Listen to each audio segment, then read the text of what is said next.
Hey, everybody. Uh, we're going to do an exercise.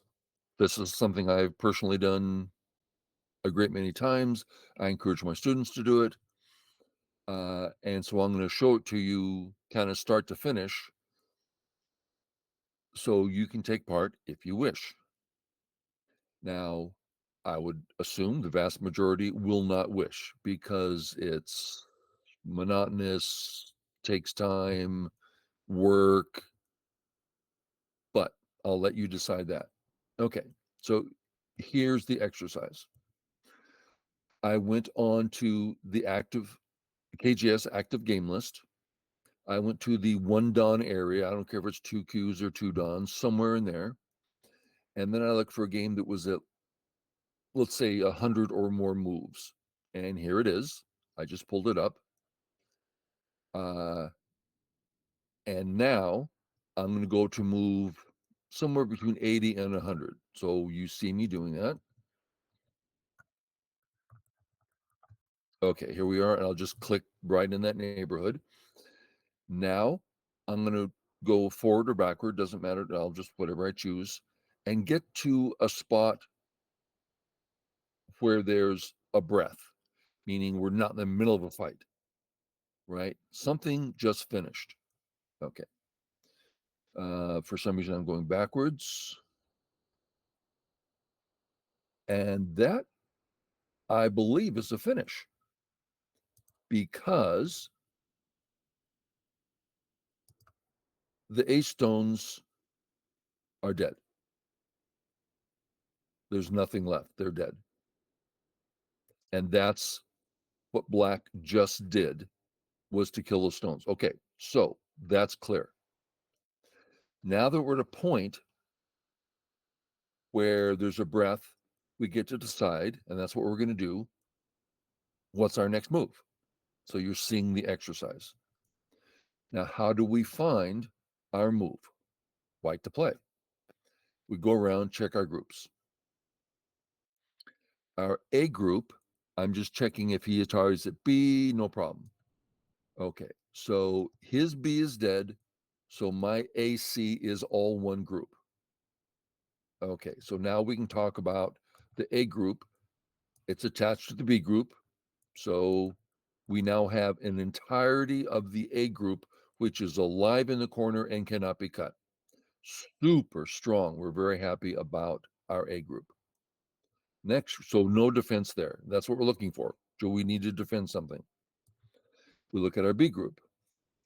No eye on top, although we could get an eye on top, perhaps. I don't want to look at that yet. We know that there's no eye at C because black can push and we stop him from cutting us at C. So we're really looking at area C, and we look at that group. Can I get 2 eyes? I'm sorry. Do we have 2 eyes? No. Are we behind enemy lines? Pretty much, which means we can draw a straight line from A to B. And this has meaning because now if black starts connecting the two, oh, wrong button, just a second. Let me get on the right button. If we do nothing and he starts the surround, I mean, like if we go this way, sure enough, we're cut. I mean, so you see, he can start surrounding us. So being behind enemy lines has meaning. Okay. We're still working this whole thing out. We're talking about our A group. I'm not real comfortable with it. Okay. Now I continue on to the rest of the groups. There could be one that's more important and weaker. Our entire B group will be fine. It's a known thing. It will be fine. This B group, ooh, I want to play at C so bad. But are we healthy? Yeah.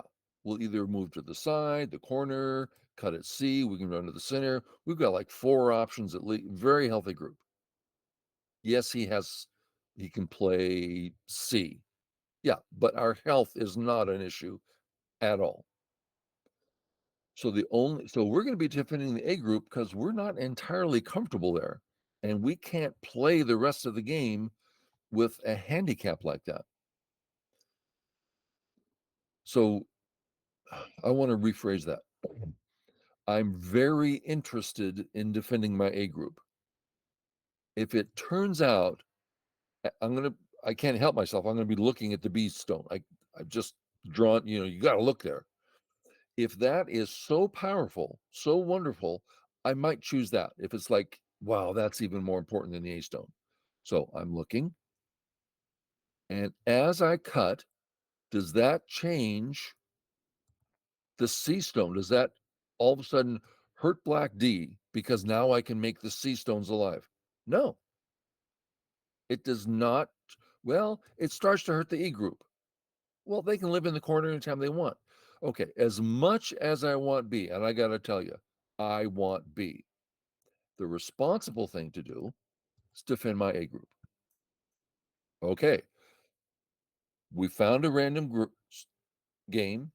We went to an area where we found a breath, and we've identified our groups and said we have a weak one. And the other thing that looks important, not that important. We have decided to defend our A group.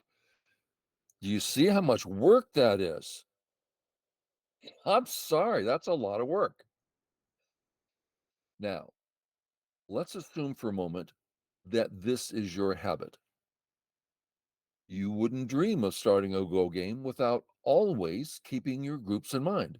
You would never get your group uncomfortable because you're always looking, I don't want an uncomfortable group, and you're always defending it. Then it wouldn't take all this time. You're like, boom, boom, boom. What's the problem? You know immediately. It wouldn't take you more than 2 seconds to go through this process. Okay.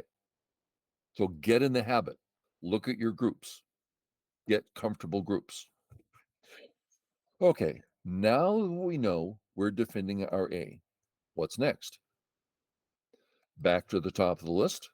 As we defend our A group, is there another white group that would enjoy help? Certainly not our B group. They're super strong. Our C is certainly self-sufficient. No, I mean, it would enjoy a little bit of help, right? There's a cut there. There's a cut at D. And actually, that's an important cut for a certain reason. White has made a mistake there. Is it worth looking at? Yeah. So this is a sidetrack because someone misunderstood Joseki. Okay. A is the AI move. B is the old style.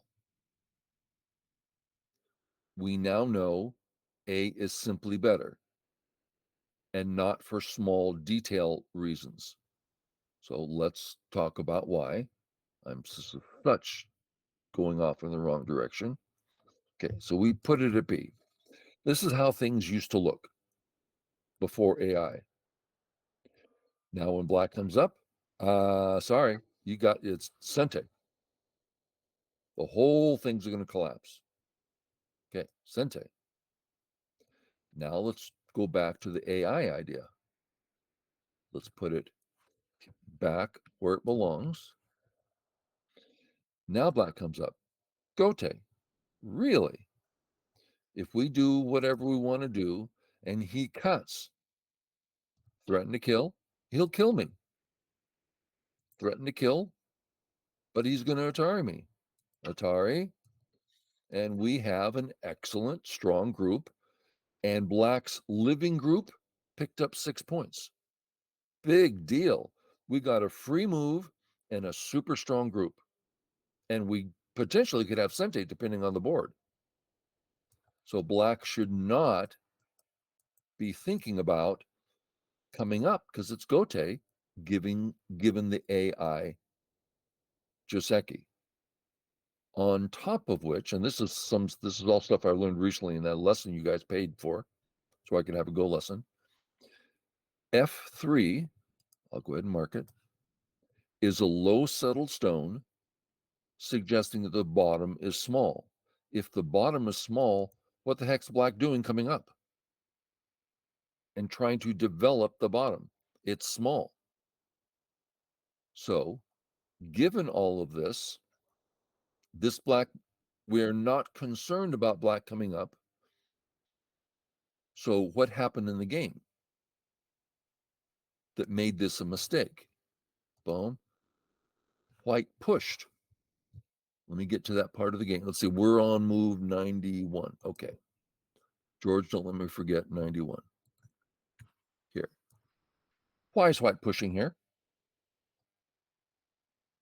If white pushes, that means we have to, this is unacceptable. We can't add another stone and then sacrifice after giving black more points on the bottom and everything like that. So if we play this, we've got to come back and fix. We wasted a whole move. Okay, that was me on my rant. George, what move were we on? 91. Thank you for letting me do a sidetrack. We have decided to defend our A group. Our C group is fine. Well, that's not true. Like we just said, his move at D, meaningful. What are we going to do about that? If D simply works, that's more important. That weakness is more important than the A weakness, because A is not going to die. While if black cuts us at D, we might. So what are we going to do? Well, what if we give up the ones on the left?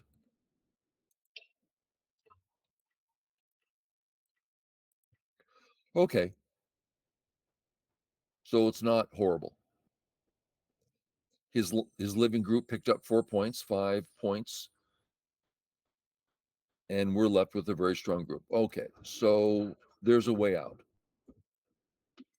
Okay, so I'm back to defending my A group.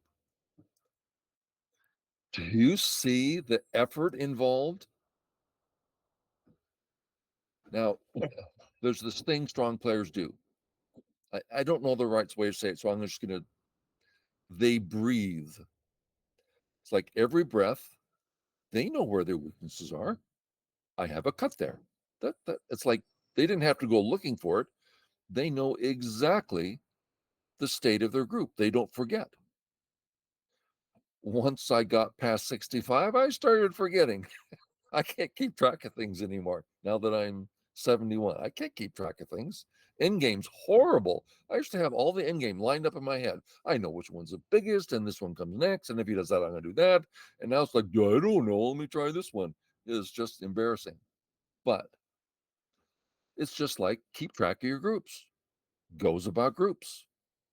So this is what this exercise does. It gets in our head, gets us into a habit, getting correct perspective when you see the board. Okay, we're back defending our A group, and we don't mind helping the B group, but it's really not that important. Any weak black groups? No. Any big areas? The biggest thing we can do is building area 1. Well, when we say area 1 and helping B a little bit, you got to admit this comes to mind. Does it do the job of helping our group? Oh yeah, we're out. Yeah. Did we help our left side group a little bit? Yeah, for sure. Did we make an area? Yeah, 5 points or something. So I would play here based on all that. Okay, there's the exercise. Start to finish. I hope you understand it and the value of getting your head in the right perspective.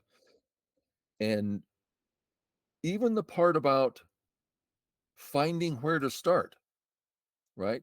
Like you see this move. Oh, he's about to start cutting me.